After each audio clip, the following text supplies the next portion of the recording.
I'm Katie. I'm Joy. And I'm Leslie.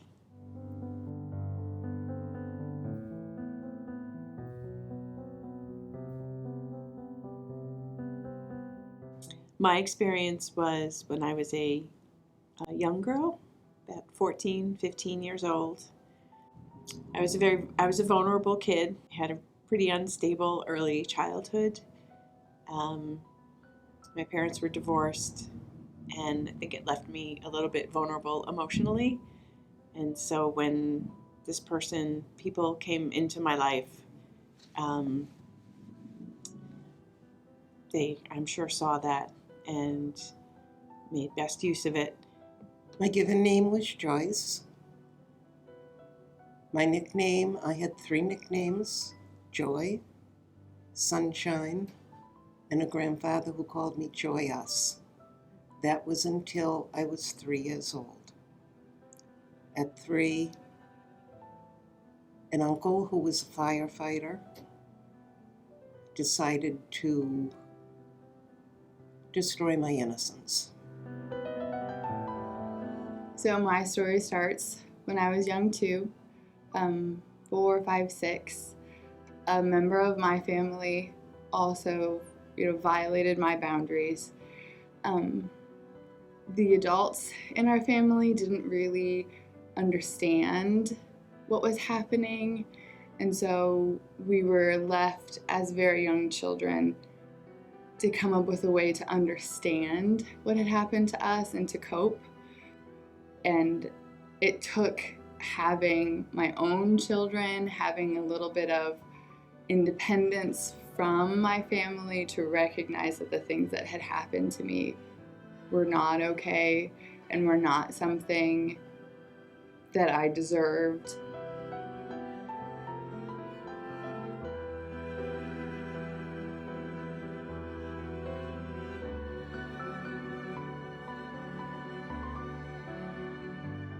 I did not have any memories of that experience until I was in my 40s, when I started having flashbacks.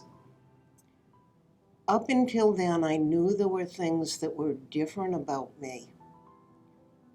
I was having panic attacks, but I didn't know there was a name for them. I spent all the years of my childhood and up until my 40s just knowing I was weird and different.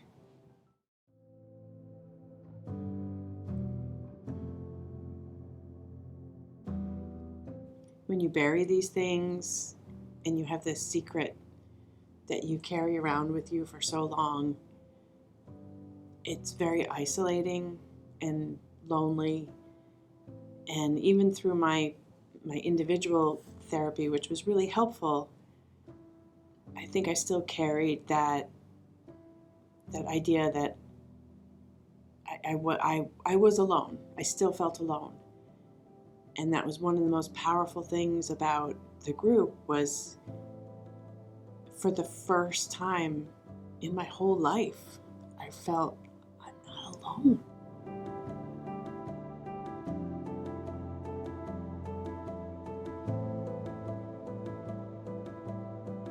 There is a lot of respect that we know something happened and we believe you.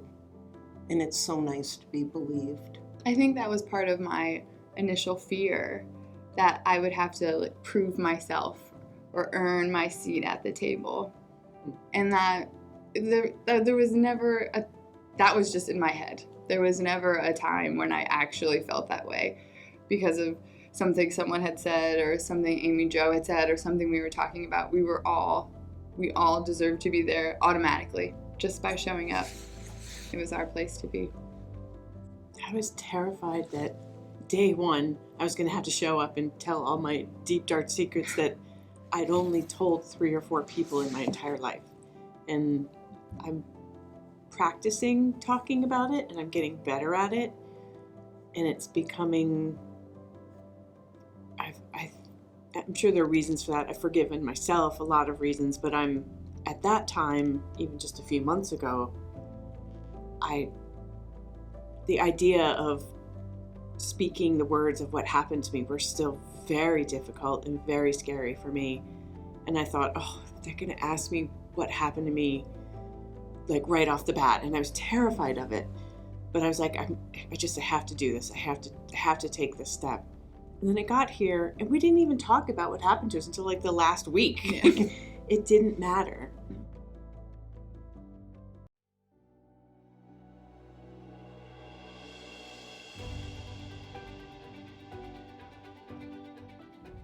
To me, Bridges is invaluable because it's safety, it's acceptance, and those things don't come easily outside of a place like this. Sometimes they don't exist at all outside of a place like this.